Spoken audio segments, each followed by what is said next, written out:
The wind carried no mercy across the Sangre de Cristo range. Dust devils twisted through the canyon floor, scattering pebbles against stone with the rhythm of rattlesnake warnings. Jack Marlow sat high in his saddle, eyes narrowed against the copper light of late afternoon, scanning the ridgeline with the patience of a man who had tracked worse than a woman through worse than this. 47 bounties, not one lost, not one escaped. His reputation preceded him like the shadow of a vulture, and he wore it with the same casual arrogance he wore his weathered Stetson. The wanted poster crinkled in his saddlebag. $500 for Eliza Kern, wanted for murder. The sketch showed a young face with dark hair and eyes that refused to look afraid even in charcoal. She'd been running for 6 weeks. He'd been tracking her for 5 days. That was 4 days longer than usual, but Jack wasn't worried. The mountains always gave up their secrets. Jack spat into the dust and urged his horse forward. Somewhere up in those pines she was making camp, probably thinking she'd lost him after the river crossing. They always thought that. Water didn't erase a trail for a man who knew how to read stone and broken grass. He'd found her boot print that morning, small and deep-heeled, pressed into mud near a creek. Fresh. No more than 3 hours old. The heel had a nick on the left side. Her stride had shortened. She'd stumbled twice in the last mile. By nightfall, he'd have her. By tomorrow noon, he'd have her in irons. By next week, $500 and another notch in a reputation that was already legend. The pine forest swallowed him whole as the trail climbed. Shadows thickened. The air cooled. His horse's hooves crunched over needles and fallen cones. Each step deliberate, each breath visible in the thinning air. Jack's hand rested on the butt of his revolver, not from fear, but from habit. He feared nothing, certainly not a woman. Then he saw the cabin. It sat in a small clearing, barely more than 4 walls and a chimney. Smoke curled from the stone stack, slow and lazy. A single window, no glass, just shutters half open. A woodpile stacked neat as a promise. And standing in front of it, axe in hand, was a man. Jack reined in his horse 50 yards out and studied him. Tall, broad-shouldered. Maybe 40, maybe 50. Hard to tell with men who lived alone in high country. His shirt was faded gray, sleeves rolled to the elbows revealing scarred forearms. His face, shadowed beneath a worn hat, showed no surprise at the sight of a stranger. No fear either, just a quiet, animal stillness. The man didn't move, didn't shift his weight, just watched Jack with the same intensity Jack was watching him. For the first time in 5 days, Jack felt the faintest prickle of unease. Jack dismounted slowly, making his movements obvious, non-threatening. Professional courtesy. "Afternoon," Jack called out, voice even and polite. The man set the axe down, didn't say anything, just looked. Jack pulled the poster from his coat.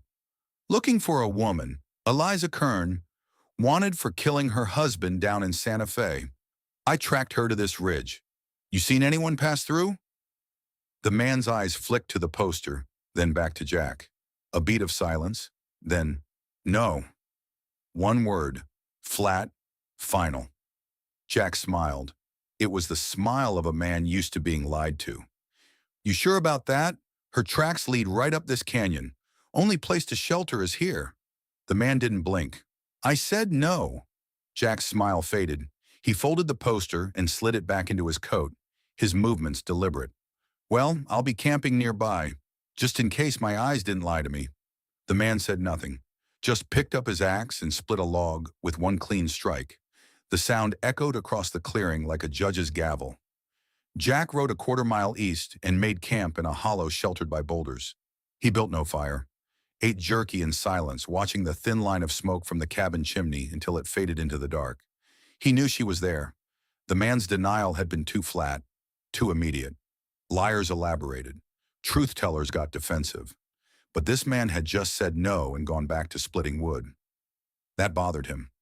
Jack stared at the stars emerging through the pine branches. He dealt with protective brothers, angry fathers, desperate husbands. They all broke eventually, but something about the way that man had stood, the way he'd looked at Jack with those flat, patient eyes, it reminded Jack of a grizzly he'd seen once, cornered by dogs, not panicking, just waiting, measuring, Jack shook the thought away. 47 bounties. Not one lost. Tomorrow he'd find her. He wrapped himself in his bedroll and slept light, one hand on his pistol. Morning came cold and gray. Jack woke to find his saddle cinch cut clean through. Not torn, not chewed by animals. Cut. With a blade so sharp it hadn't frayed a single thread. He stood slowly, jaw tight, eyes scanning the tree line. No movement, no sound. Just the wind and the distant call of a hawk. Someone had been standing over him while he slept. Close enough to cut, close enough to kill. But they'd sent a message instead. He'd been outplayed, treated like an amateur. Someone had walked into his camp and left him alive out of contempt. He swallowed his rage and repaired the cinch with spare leather. Reputation wasn't built on perfection. It was built on completion. He repaired the cinch with spare leather and rode back toward the cabin. This time he didn't call out. He tied his horse downwind and approached on foot, rifle in hand. The cabin was empty, door open, fire dead. No sign of the man, no sign of the woman. But on the table, weighted down by a smooth river stone, was his wanted poster. And written across the bottom in charcoal, in letters that didn't shake or rush, she didn't kill him. He beat her till she couldn't stand. She defended herself. The law didn't care. I do. Jack stared at the words until they blurred. His grip tightened on the rifle until his knuckles went white. Fury and something else, something he didn't want to name, twisted in his gut like a knife turning slow. He'd never cared about the why. Guilt or innocence wasn't his job. His job was the capture, the bounty, the reputation, the $50 fee plus expenses, the handshake from the marshal, the way men stepped aside when he walked into a saloon. That's what mattered. That's what he'd built his life on. But now, standing in that cold cabin with someone else's conviction scrawled across paper that had once meant $500, he felt something crack. Not his resolve, something deeper. The foundation he'd built his pride on.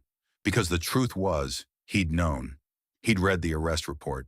Husband found dead, skull caved in with a fireplace poker. Wife's face so swollen the deputies couldn't identify her for 2 days. Broken ribs, broken arm. Neighbors heard screaming for hours before the silence. He'd known, and he'd taken the job anyway. Because $500 was $500, and Jack Marlow didn't ask questions that got in the way of paychecks. He spent 2 more days searching, found nothing. No tracks, no trail. It was as if the earth had swallowed them both. On the 3rd day he gave up. Jack Marlow rode back down the mountain and told the marshal in Santa Fe that Eliza Kern had died crossing the river. Swept away. Body never recovered. The lie came easy. Too easy. He collected half the bounty for the attempt and never spoke of it again. But 15 years later, in a saloon in Durango, a drifter told him a story. Jack was older then, grayer, the kind of gray that comes from nights you can't sleep through. The drifter was young, eager. You ever hear about that woman living quiet in the San Juan Range? School teacher, got a place up past Silverton. Funny thing is, she's got this husband, never comes to town, silent as stone. Jack's whiskey stopped halfway to his lips. Strangest couple you'd ever see, the drifter continued. Her, all proper and kind. Him, silent as a grave. But the way he looks at her, like she's the only thing in the world worth protecting. The drifter shook his head. Some folks say he's touched. Others say he's dangerous. Me? I think he's just a man who found something worth more than words. You ever see him up close? Jack asked, voice hoarse. Once. Had a scar on his knuckles. Eyes like he'd seen God and told him to wait. Didn't say a word to me. Just tipped his hat and kept walking. But I felt it, you know? That weight. Like crossing him wouldn't just end you. It'd erase you. Jack paid for the drifter's drink and walked out into the night. He never went looking for her again. Because some men, he'd learned too late, don't need guns or badges or reputations. They just stand in the way. And the world moves around them. Not because they're stronger, not because they're faster, but because they've already decided what matters, and no amount of money or pride can make them budge. Jack had spent his whole life taking people who ran. He'd never met someone who simply refused to move.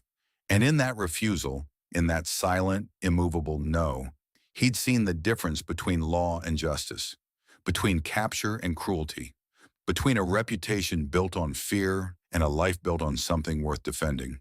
He died 10 years later in a boarding house in Albuquerque, alone, 47 bounties to his name. The newspapers called him a legend. The marshals called him reliable. But the one that mattered, the one that haunted him every night, was the one he'd let go.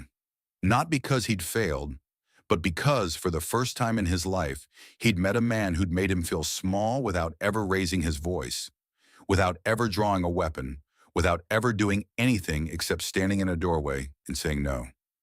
And in that moment, Jack Marlow had learned what true strength looked like. It looked nothing like him.